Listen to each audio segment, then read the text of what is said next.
Olá pessoal, tudo bem? Aqui é o Renato, sejam bem-vindos a mais um vídeo do canal Pet Python de Portugal.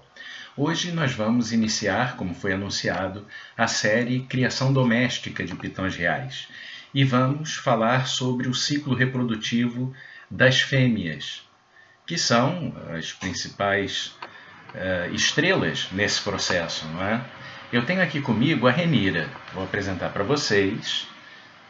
Essa é a Renira, ela é uma pitão real pastel clown.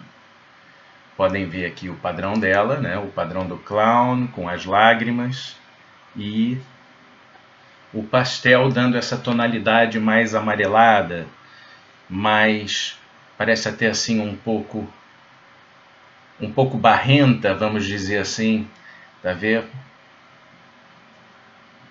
Pronto. A Renira, ela foi adquirida por mim ainda bebê em 2020.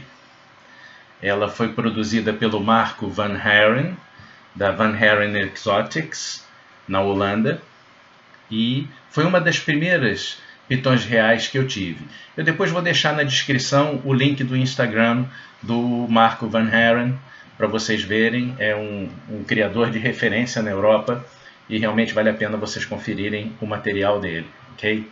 Eu vou guardar a Renira aqui no habitáculo dela, para nós então continuarmos a nossa conversa. Mas então, como eu estava falando para vocês, nós vamos discutir o ciclo reprodutivo da fêmea, que, em boa verdade, é o que determina a 100% se nós vamos conseguir reproduzir de uma forma bem-sucedida ou não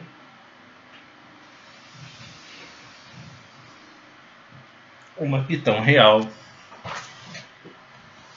em cativeiro, ou seja, fazer a reprodução doméstica na nossa casa.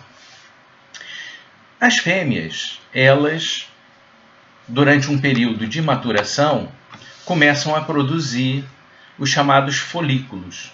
Esses folículos são elementos que, dependendo de um estímulo externo que faça com que a fêmea entre em modo reprodutivo, esses folículos começam a crescer e a se desenvolver para se transformarem em óvulos. E depois que se transformam em óvulos, podem ou não ser fecundados e depois transformar-se-ão em ovos, e esses ovos depois serão postos pela fêmea, e desses ovos, depois de um determinado período, irão eclodir, se tudo der certo, as crias, ok? Então, numa simples frase, esse é o processo, é o ciclo reprodutivo da fêmea. Mas vamos analisar isso com um pouco mais de detalhes. Então, como eu tinha dito no princípio, a fêmea, ela sempre produz, depois que ela está num estado já maduro, em que já permite que ela entre em ciclo reprodutivo, ela produz os chamados folículos. E se não houver nenhum estímulo externo, ou seja, se não houver nada que faça com que a fêmea sinta que chegou a hora de se reproduzir, esses folículos ficam lá e uns vão morrendo, outros vão nascendo e assim sucessivamente. E nunca se desenvolvem. Mas quando é dado um estímulo externo à fêmea e ela se convence e fala, opa, peraí, chegou a hora de eu entrar no meu ciclo reprodutivo. Normalmente o que é esse estímulo externo? É a presença de um macho, também em idade para se procriar. E então, quando nós apresentamos um macho à fêmea e esse macho começa a tentar acasalar-se com a fêmea, e quando consegue acasalar-se com a fêmea, e como é que nós sabemos se houve um acasalamento bem sucedido ou não entre o macho e a fêmea? Vocês vão ver, aí no canal tem um vídeo daqueles curtinhos, é o único que está lá nesse momento, e que mostra bem. Eu abro a gaveta e mostra a Renira com o macho, que eu ainda não apresentei a vocês, vou apresentar num próximo vídeo, né, que está dedicado a ela justamente a colocar a cauda dele, essa é a cauda do macho, por baixo da cauda da fêmea. Quando você visualiza essa posição, isso quer dizer que realmente aquele acasalamento, aquela cópula está a ser bem sucedida, ok? Isso não é nenhuma garantia de que a fêmea depois irá pôr ovos, não há garantia nenhuma, ok? Mas é a garantia, a única garantia que há é de que a cópula foi bem sucedida, ou seja, houve uma cópula, ok? E a partir daí a fêmea, então, entra por instinto naquele ciclo que diz: oh, entrei no meu ciclo de reprodução, vou colocar ovos, vou me reproduzir, vou fazer a perpetuação da espécie, né? como nós conhecemos nos estudos de biologia. Né? E então, o que acontece? A fêmea, então, começa a fazer com que esses folículos comecem a crescer. E eles vão crescendo até se transformarem em óvulos. Para quê? Para depois esses óvulos poderem ser fecundados pelos espermatozoides que foram colocados, introduzidos na fêmea pelo macho através da cópula. Ok? Qual é a indicação que nós, como criadores, temos de que realmente aquela fêmea entrou no ciclo reprodutivo dela, ou seja, ela está se a preparar para reproduzir? A avidez por alimento. É realmente uma coisa impressionante. Você que tem os seus animais em casa, se você tem a sua fêmea, sabe que ela está acostumada a comer, sabe qual é a quantidade de alimento que ela está habituada a ingerir, né, semanalmente, mas quando realmente elas entram no ciclo reprodutivo, convencem-se que estão a entrar no ciclo reprodutivo, a avidez delas por alimento é uma coisa extraordinária. É o primeiro grande indicador que você tem de que realmente a cópula foi bem sucedida, o estímulo externo foi recebido por parte da fêmea e realmente ela se está a preparar para gerar óvulos, fecundar os óvulos e pôr ovos, ok? Realmente isso acontece, pessoal, por quê? Porque na natureza, uma fêmea que vai ter crias, que vai pôr ovos, ela fica por um período de tempo extremamente alargado sem se alimentar. E por quê? Porque imagina, ela tem lá os folículos, começa a crescer os folículos para se transformarem em óvulos, fecunda esses óvulos. E depois que ela fecunda esses óvulos, né, que os óvulos transformam-se em ovos, eles são colocados, eles entram no canal, né, digestivo da fêmea. Por quê? Porque depois eles vão ser colocados, né? Depois ela vai pôr os ovos. E então, a partir do momento que os óvulos eles crescem até uma determinada dimensão, ela para de poder comer. Por quê? Porque justamente não há espaço. O espaço interno dela está ocupado por aqueles óvulos que estão a crescer e se transformarem em ovos e depois pelos próprios ovos. Em termos de tempo, pessoal, isso leva mais ou menos,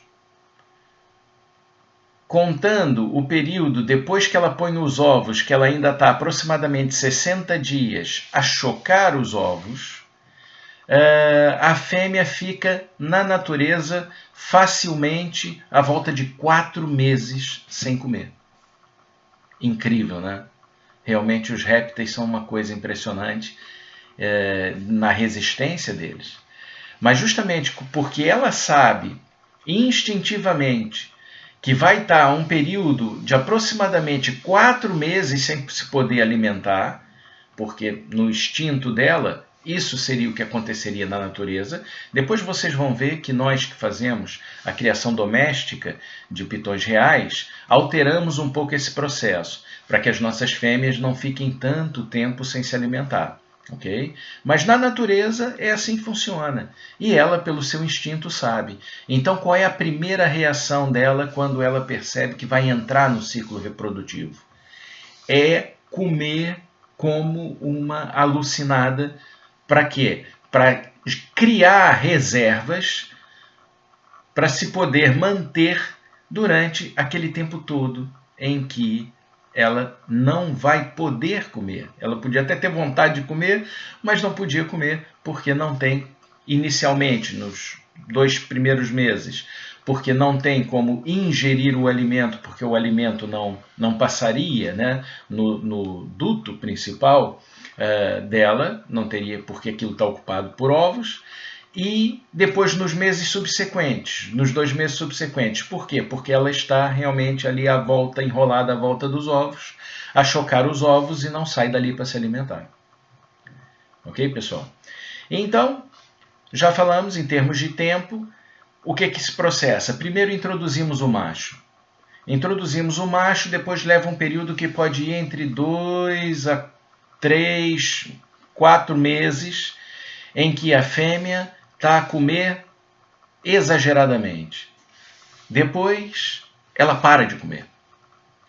E quando é que ela para de comer? Justamente quando os óvulos chegam a um determinado tamanho que já impede que ela se alimente. Quando ela chega nessa fase em que para de comer, e para mesmo, pessoal, para. Você pode continuar a oferecer todas as semanas se quiser, mas ela não vai aceitar comida, porque para ela é impossível e ela sabe disso. Né? O que acontece? Então, depois que ela para de comer, nós devemos ficar atentos, porque para ir à volta de 3, 4 semanas, ela entra na ovulação, a chamada ovulação. E a ovulação é muito fácil de observar, porque a ovulação acontece quando os ovos saem das trompas para entrar no canal principal. E então ela alarga a dimensão dela, que é uma coisa extraordinária, justamente porque os ovos estão a passar pela lateral para depois entrarem no canal principal. Então é muito fácil observar. Se você é uma pessoa que não está sempre ali todos os dias a checar a sua fêmea, pode acontecer dela ovular num período em que você não observou. Okay? A ovulação não dura um período muito longo de tempo. Estamos a falar ali de algumas horas, 12 horas, 14 horas, 16 horas. Pode acontecer de você não observar. Mas se você é uma pessoa atenta, tá, a checar o seu animal para ir 8 em 8 horas ou 10 horas, realmente você vai perceber, porque é uma diferença astronômica no tamanho dela. Então, quando você percebe que ela ovulou, aí sim é a garantia de que você vai ter ovos dali a algum tempo. A seguir a ovulação, você fica atento a uma muda de pele, que é a muda de pele pré-postura, ok? Ela vai fazer uma muda de pele e assim que ela fizer essa muda de pele, você sabe que dali a aproximadamente 3, 4 semanas no máximo, você vai ter ovos. E depois, pronto, um dia você vai observar a tua fêmea, vai ao habitáculo dela e quando você olha, ela está toda enroladinha, tá vendo? Num monte de ovos. É uma alegria. E depois, a partir daí, há quem retire os ovos à fêmea e os coloque numa incubadora. Isso é a grande maioria das pessoas faz isso. E há quem opte por fazer a incubação chamada materna, ou seja, deixa a fêmea com seus ovos no habitáculo como se ela estivesse no estado natural. Tá bom? Mas isso vai ser algo que nós vamos discutir mais para frente. O objetivo dessa série, pessoal, e com isso eu vou terminar, é justamente mostrar a vocês todos esses passos Ou seja, cada uma das coisas que nós discutimos aqui, que eu mencionei, vocês terem a oportunidade de visualizar, eu mostrar, filmar, mostrar para vocês, ok? Mostrar para vocês. Bom, já tem ali o short, vocês já viram, né? O acasalamento. Mostrar para vocês depois a ovulação, mostrar para vocês a fêmea quando ela faz a muda, a postura, depois mostrar para vocês a fêmea enroladinha em cima dos ovos, se tudo der certo, né? Depois mostrar para vocês como que eu faço a minha incubação. Eu não uso a incubação materna, eu uso a incubação em incubadora, ou seja, retiro os ovos da fêmea. Qual é a vantagem disso no meu ponto de vista? É que você retira muito estresse ao animal e o animal pode voltar a se alimentar muito mais cedo do que ele voltaria a se alimentar se fizesse a incubação materna. Levaria aí pelo menos 2 meses, né, o período aproximado em que a fêmea está ali enroladinha em volta dos ovos a chocar os ovos para nascerem as crias. Tá bom? Pessoal, esse então é só o primeiro vídeo da série. Eu quis dar uma panorâmica a respeito do ciclo reprodutivo das fêmeas, apresentar para vocês a renira. Sim, eu sou daqueles que dá nome aos seus animais, todos os animais da minha coleção têm nome. Espero que vocês tenham gostado. Se é a primeira vez que você vê um vídeo aqui do canal, eu não publico vídeos com regularidade, por isso eu recomendo que, se esse é um tema que te interessa, que você subscreva o canal, clique no sininho e escolha todas, ok? Assim, sempre que eu publico um vídeo novo, você vai receber uma notificação e pode ir lá conferir. Pessoal, foi um prazer, espero que tenham gostado, muito obrigado por terem assistido o vídeo até aqui e um grande abraço a todos, fiquem bem.